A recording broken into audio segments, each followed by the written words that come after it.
And there is a lot of excitement. Sally Quinn, I mean, you can't sort of underestimate the impact on American designer that this ball gown will have that Michelle Obama wears. Well, it's sort of like the Olympics of fashion, you know, and they're just, you can see them sitting there just waiting to see who's going to get the gold medal, and one of them will, and whoever it is has got it made for the rest of his or her life. And the amazing thing, it's not like the Oscars where the designer knows in advance that some star is going to be wearing them. The designers have no idea what of the 12 or 15 dresses that she had to choose from that they have made for her that she's actually going to select. I know the anxiety that they are feeling right now. I mean, I'm anxious to see who she's wearing coming out, but I can't imagine if you're one of these designers and you know she picks young designers who are not nationally, internationally known, and as soon as she walks out on the stage, they will become nationally and internationally known. There's something a little cruel. There's a little cruelty here. You know, I think sort of sitting on the edge. You know, you'd think that they'd call them beforehand and say, you know, you won, and you got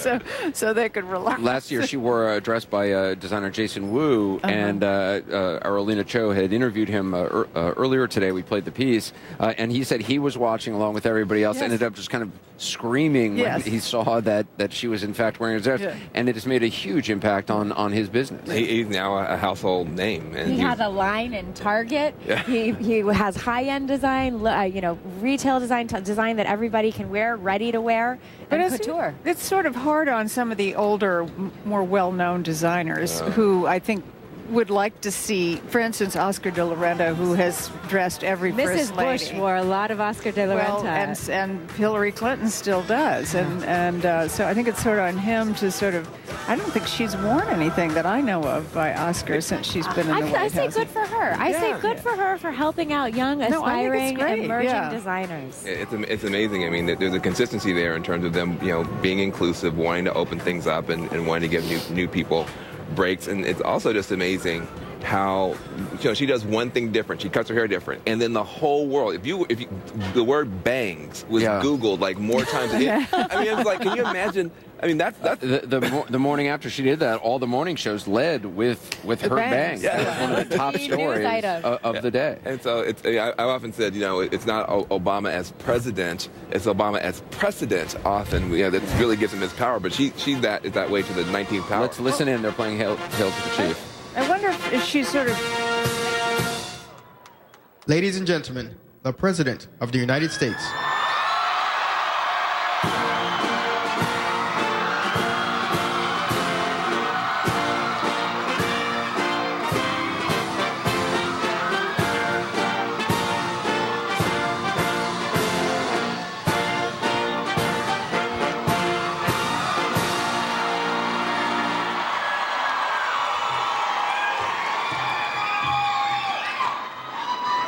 Let me begin by just saying you all dress up pretty nice. I hope everybody is having a wonderful time. Now, those of you who are in uniform, you look outstanding. Your dates do look better, though.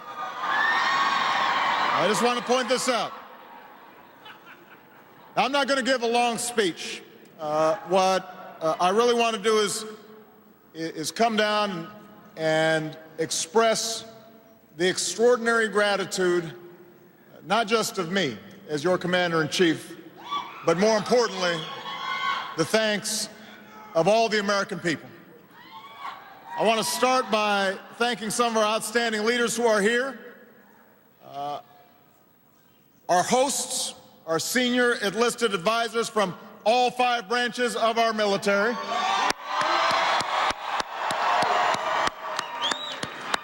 The chairman of the Joint Chiefs of Staff, General Marty Dempsey, who promised to sing sometime tonight, so you should hold him to it.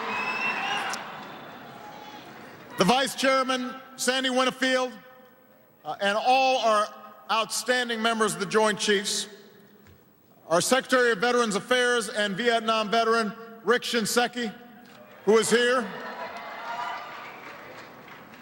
And we're honored to be joined by some truly extraordinary Americans. Our wounded warriors who inspire us with their incredible strength and resolve.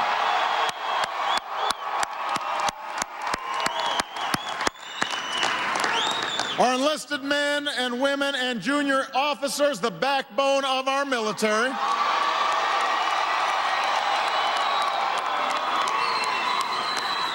Our amazing military families,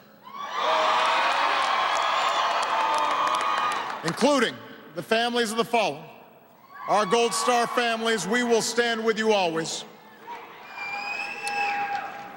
The members of the legendary Tuskegee Airmen in the House, and the recipients of our nation's highest military decoration, the Medal of Honor, we are honored by your presence.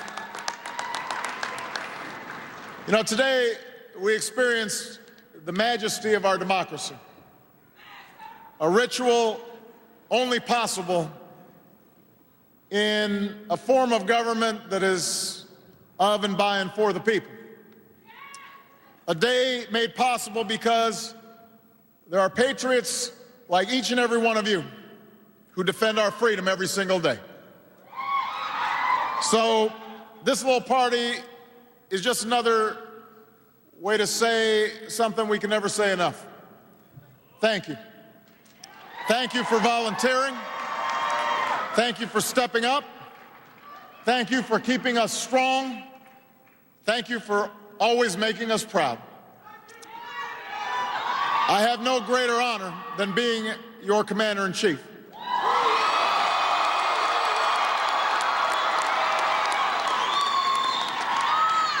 It's because of you that with honor we were able to end the war in Iraq. Because of you that we delivered justice to Osama bin Laden. Because of you that it's even possible to give Afghans a chance to determine their own destiny. We are going forward, and we'll keep our military the finest fighting force that the world has ever known. Now, tonight we're also joined by some of our service members in Afghanistan. They can't see us, but we can see them on this monitor. Who we got there? General, are you there? Abe?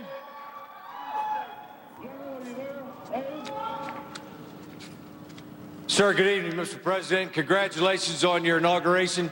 It is Major General Abrams, Commanding General, 3rd Infantry Division and Regional Command South. We're honored to be able to join you there this evening. Sir, I'm joined tonight by some fantastic airmen and non-commissioned officers and soldiers serving here in Kandahar. Congratulations, Mr. President. Sergeant First Class Orlando Jackson, Lake Charles, Louisiana, 3rd Infantry Division, Falcon Brigade Task Force Light Horse. I just want to congratulate you on the job well done.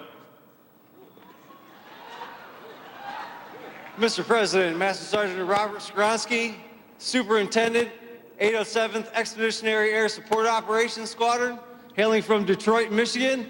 I want to say go Tigers. Good evening, Mr. President. My name is Sergeant First Class David Wood. I'm out of Monument, Colorado, 3rd Infantry Division, Falcon Brigade, Task Force Light Horse. Thank you very much for having us here at your party. Congratulations. Good evening, Mr. President. Master Sergeant James Galuski. I'm the Operations Superintendent, the 807th Expeditionary Air Support Operations Squadron, and the world's greatest Air Force. I want to say congratulations on tonight, and you guys have a blessed evening. Mr. President, we're honored to be able to join you tonight, and we've got one more thing for all of you there. Rock of the Marne! Well, listen, to all of you who are there, we know it's tough being away from your families. We know the incredible sacrifices and challenges that you meet every single day. But I can tell you that you've got a room full of patriots here. And although I've got to admit that they're a little spiffied up right now, their heart and soul, their dedication, their sense of duty is at one with every single one of the folks who are in Kandahar right now. And I want you to know that When I was standing on the steps of the Capitol today, looking out over close to 1 million people, the single biggest cheer that I always get, and today was no different at my inauguration, was when I spoke about the extraordinary men and women in uniform that preserve our freedom and keep our country strong. So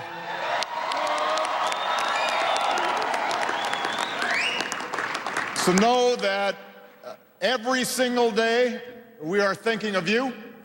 We're going to make sure that you've got the equipment, the strategy, the mission that allows you to succeed and keep our country safe. Know that we are going to be looking after and thinking about your families every single day, and that when you get back home, you're going to be greeted by a grateful nation, and that you will be on our minds tonight and every single night until our mission in Afghanistan is completed.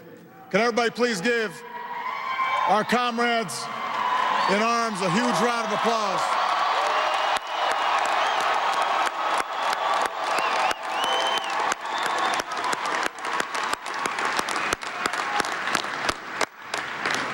And please, all of you, give our very best to your families back home, because I know it's just as tough, if not tougher, for them to see you in harm's way and away from the family. God bless you. God bless the United States of America. Thank you.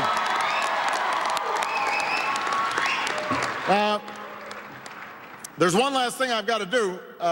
I've got a date with me here.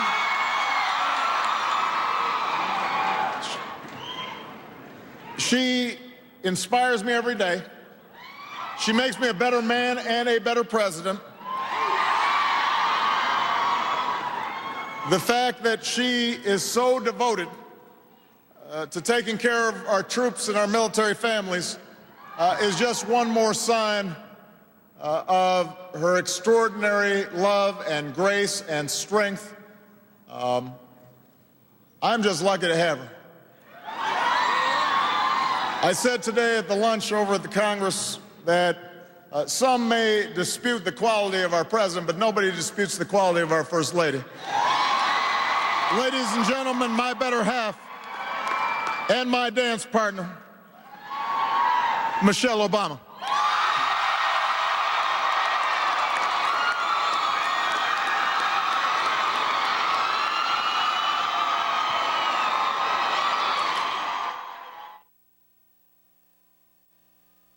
And now, please welcome Grammy and Academy Award winner, Jennifer Hudson.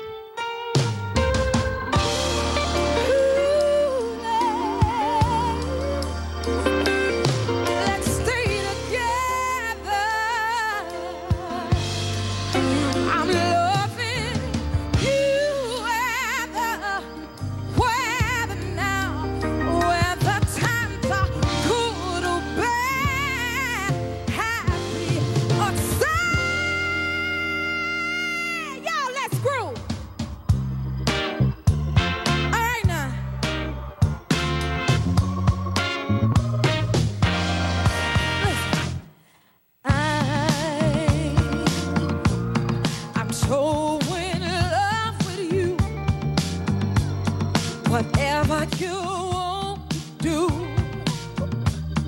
is all